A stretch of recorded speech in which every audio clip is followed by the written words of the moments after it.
Várias. Tudo bom, Dânio? Estamos aqui já com o ministro Marco Aurélio e que esse ano, em 2015, ele completa 25 anos de atuação no Supremo Tribunal Federal. Boa tarde, ministro. Boa tarde, uma satisfação enorme estar com você, Samanta, e poder falar um pouco sobre a vida de uma pessoa dedicada a servir aos semelhantes. Certo. Ministro, a gente sabe que o senhor se posicionou agora, votou a respeito contra as doações de empresas às campanhas políticas, aos políticos, né? O senhor acredita... quando é que o Supremo vai dar a posição final sobre esse assunto? Porque o Brasil todo tem essa expectativa, né? O processo está com o ministro Gilmar Mendes. Eu, inclusive, quebrei uma prática de 35 anos, né? Segundo a qual eu sempre aguardo o colega que pediu vista se pronunciar para depois votar. Nesse caso concreto, eu era presidente do Tribunal Superior Eleitoral, avizinhavam-se eleições, antecipei o voto, o que levou também o presidente ministro Ricardo Lewandowski a fazê-lo. Então já há 6 votos em um colegiado de 11, já a maioria no sentido de que é inconstitucional empresa doar para a campanha eleitoral. E eu digo que essa doação sai muito cara para a sociedade. Por que sai muito cara? Porque não há altruísmo. Não se doa, né, visando a eleição deste ou daquele candidato. Mas a pessoa natural pode doar. Sim, a pessoa natural, segundo as normas legais, e aí haveria uma concepção. Geralmente, a empresa, ela cerca, como se fosse um jogo do bicho, por todos os lados, né? Então, acaba contribuindo para candidatos que são, inclusive, candidatos de partido diverso. E depois buscam o troco. Esse troco é que sai caro para a sociedade. Ministro, já foi aprovada em primeiro turno a PEC 457/05, que é conhecida como a PEC da Bengala. Se ela passar, todos os ministros do Supremo, o senhor inclusive, do TCU e dos demais tribunais superiores, poderão se aposentar aos 75 anos de idade. Como é que o senhor avalia essa proposta? E outra coisa, eu quero fazer uma pergunta pessoal. O senhor vai sair do Supremo? Se ela vai ficar até os 75 anos? Em primeiro lugar, se passar a PEC, eu espero, se continuar no Supremo, não precisar de uma bengala, né? Em segundo lugar, né, eu alcancei tempo para me aposentar aos 51 anos e trabalho praticamente de graça para o setor público e o faço com muito gosto. Em 2003, quando eu não estava próximo da expulsória, eu escrevi um artigo apontando a incongruência de se ter aposentadoria compulsória aos 70 anos. Eu me referi a uma expressão de um romance de ficção, Brasil Lugnagiano, e o castigo da aposentadoria compulsória, né? E apontei que hoje um homem aos 70 anos, a não ser que a genética não ajude, não tem problemas a ponto de ter que se afastar do serviço público. Eu me considero, depois de 35 anos julgando, um melhor juiz do que eu fui há 5, 10 anos atrás. E ainda toco o meu ofício examinando um processo como se fosse o primeiro da minha vida de julgador, né? Com muito entusiasmo. Penso que já respondi. Se vier realmente a PEC da bengala, desde que eu não precise de uma bengala, eu devo ficar até os 75 anos. Eu gosto muito do que eu faço. O senhor é oriundo da Justiça do Trabalho. Eu estava pesquisando, vi isso. Como o senhor vê essa PL que trata da terceirização, que hoje é um assunto que está pautando todo o Brasil? O senhor acredita que é retrocesso aos trabalhadores ou não? Não, eu não acredito em retrocesso. O que nós precisamos perceber é que o mundo hoje é globalizado e a competitividade tem que haver no Brasil. O Brasil tem que acompanhar o desenvolvimento. Quando veio a CLT, em 1942, a situação era outra. E aí se afastou realmente a regência da relação jurídica pelo Código Civil e se passou a ter normas imperativas que atuam independentemente da vontade das partes contratantes, que são as normas trabalhistas. Agora, a matéria está entregue aos representantes do povo brasileiro, os deputados federais e senadores.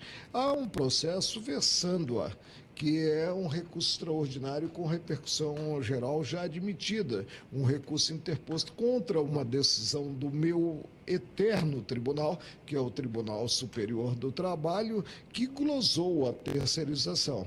Agora vamos aguardar para ver o que ocorre nos próximos dias, porque eu soube que vai haver um movimento muito forte por parte do Partido dos Trabalhadores contra a terceirização. Ontem teve a indicação do renomado jurista, o Luiz Fachin, paranaense, depois de 9 meses que o ministro Joaquim Barbosa saiu do Supremo, deixou a cadeira vazia. Isso causou impasses, né, aqui no Supremo, principalmente a questão dava empate nas votações no plenário. Vou repetir o que já disse. O leigo deve ter achado, ante a projeção no tempo com a cadeira vaga, 257 dias, que seria muito difícil substituir o ministro Joaquim Barbosa. Agora a escolha merece o nosso aplauso. Vem um grande nome para o Supremo e eu tenho certeza que a instituição crescerá aos olhos da sociedade em geral, dos jurisdicionados. No Piauí, a gente viu um momento, não acho que não é só no Piauí, ministro, acho que todo o Brasil que a gente está passando por um problema de crise nas penitenciárias. Como é que o senhor, que é um defensor, a gente acompanha pelos seus votos, defensor das garantias constitucionais, como é que o senhor vê essa cultura jurídica brasileira do encarceramento?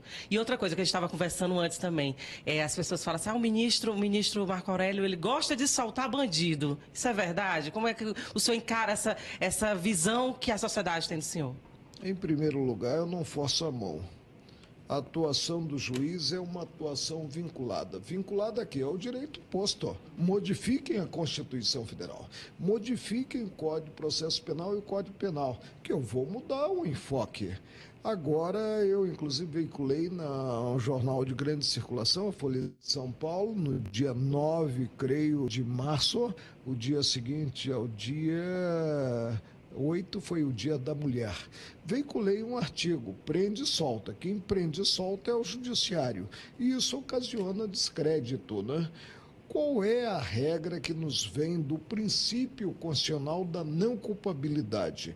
É a regra segundo a qual devemos apurar para, selada a culpa, prender.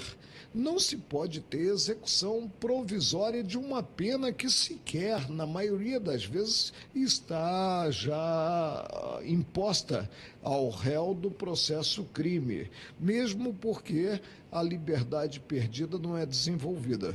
Vamos chegar ao tempo em que nós teremos a responsabilização do Estado por uma prisão indevida. Hoje, praticamente, a população carcerária provisória chegou ao mesmo patamar da definitiva, há alguma coisa errada. E nesse artigo eu apontei que, às vezes, o colega, para ficar em paz com consciência e para dar uma satisfação vã à sociedade, inverte os valores. Prende para depois apurar. Nós estamos vendo aí, inclusive, hoje mesmo, a notícia da prisão do tesoureiro do Partido dos Trabalhadores. Eu ouvi um senador dizendo que preso não foi o tesoureiro, mas foi o partido. Ministro, o senhor integra a Corte do Supremo no momento que ela ganhou muita visibilidade. O senhor veio acompanhando, eu já acho que nunca antes aconteceu. O senhor, mais do que em 25 anos de corte, ela nunca adquiriu tanta visibilidade. Inclusive, o senhor foi relator de dois casos que teve grande repercussão, que foi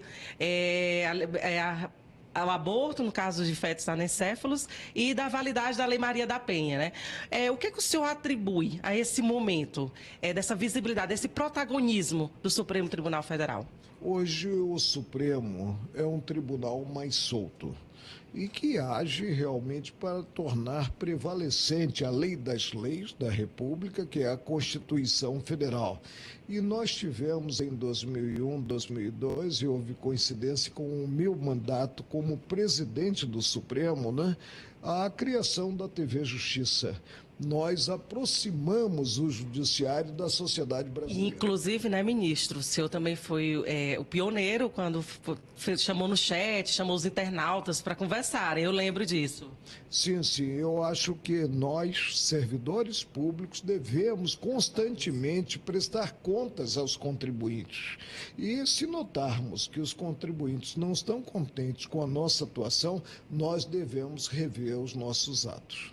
Você conhece o Piauí, ministro? Conheço o Piauí, gosto do calor, não só, né, do estado em si, da natureza, como também do calor humano dos piauienses. Ministro, pois esteja convidado. Muito obrigada pela entrevista. O ministro, que é flamenguista, que já disse em outras entrevistas que depois vai ser técnico do Flamengo, né, ministro? Não foi bem assim. Foi não? Como eu mantenho um contato muito estreito com a imprensa, a grande imprensa, falada, televisada, né, escrita, né, me perguntaram, ministro, o senhor tem alguma pretensão política? Eu disse, tenho.